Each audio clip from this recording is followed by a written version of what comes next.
ఇప్పుడు కాంగ్రెస్ పాలన ఎట్లున్నదంటే ఏమో ఇప్పుడు ఉన్నదే మొన్ననే కదా వచ్చింది, 4 months 5 months అయింది కదా, సమ్వాట్ బెటర్. అంటే ఇంకా దానికి ఇంకా టైం ఉంది కదా, దానికి ఒకసారి మనం ఇప్పుడు అంత సర్టిఫికేట్ ఇవ్వలేము. ఓకే కాదు, ఇప్పుడు బీఆర్ఎస్ పార్టీలోకి నుంచి గెలిచినటువంటి లీడర్లు వేరే పార్టీలోకి జంప్ అవుతున్నారు కాంగ్రెస్ లోకి, దాన్ని ఎలా చూడొచ్చు మనం? కానీ అట్లా పోకూడదు లెక్క ప్రకారం అయితే. కానీ ఒకప్పుడు కేసీఆర్ కూడా చేసిండు కదా వీళ్ళందరినీ నీళ్ళ గుంజుకోవటం, సేమ్ అదే చేసిండు కదా. దానికి దీనికి చెల్లని అంటారా? అంటే చెల్లని కూడా చెప్పకూడదు. అసలు కాన్స్టిట్యూషన్ ప్రకారం ఒకసారి ఒక ఎమ్మెల్యే అయిందంటే అసలు పార్టీ వ్యవస్థను అలా ఇళ్ళ నుంచి అలాగే అలా పోకూడదు, అట్లనే స్టాండ్ అయి ఉండాలి.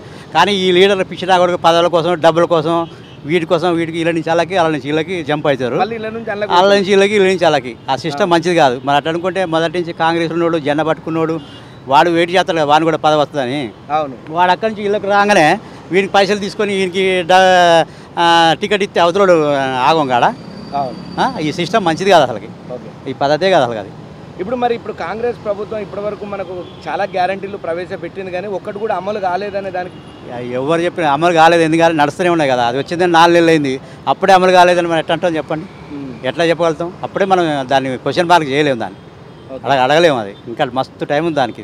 ఇప్పుడు మరి జరుగుతున్నటువంటి ఎలక్షన్లలో మళ్ళీ పీఎంఏ మోడీ ప్రధానమంత్రి అయితే బాగుంటుందా, రాహుల్ గాంధీ అయితే బాగుంటుందా? ఇక అది సెంట్రల్ మనం చెప్పలేము, మన స్టేట్లో మనం ఎవరైతే అభిప్రాయం ఏదంటే ఏమని చెప్తారు? ఈ అభిప్రాయం నేను ఏం చెప్పలేను దాని మీద. అంటే అక్కడంతా నార్త్లో మొత్తం బీజేపీ ఉంది, ఇక్కడ సౌత్లో కొంచెం బీజేపీ తక్కువ ఉన్నది కాబట్టి బహుశా అక్కడ సీట్లు వస్తే మళ్ళీ ఆయన పీఎం అవుతాడు. కాకపోతే ఏంటంటే ఈ బీజేపీ వాళ్ళదంటే ఇదంతా మతతత్వ వ్యవస్థ, ఇదంతా ఎక్కడ పట్టినాగా జై శ్రీరామ్ అంటాడు. మనకి ఎందుకంటే జై శ్రీరామ్ పనిచేసేవాడు కావాలి.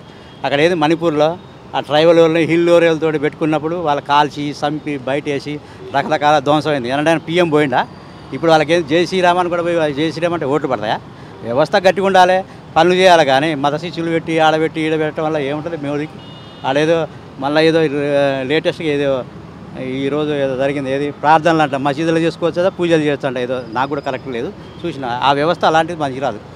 అలాంటి వ్యవస్థ లేకుండా సరిగా నడిపితే బెస్ట్ ఉంటుంది. కానీ వీళ్ళ నడపరు అట్లా. ఇక దాని గురించి చెప్పొద్దు, చాలా భయంకరం అంతగా.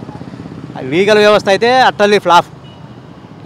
ఎవడు సుప్రీంకోర్టు జడ్జి అయితే వాడు ఏదో గవర్నమెంట్కి వ్యతిరేకంగా 10 గవర్నమెంట్ ఫేవర్లు ఇస్తాడు, వాడు రిటైర్డ్ కాగానే వాళ్ళు తీసుకుపోయి వాళ్ళకి ఏదో పోస్ట్ ఇస్తాడు. అట్లా 5 జడ్జీలు ఉంటారు, అట్లా వాళ్ళందరికీ రకరకాల పోస్టింగ్ ఇచ్చాడు. అది సిస్టమ్ మంచిది కాదు.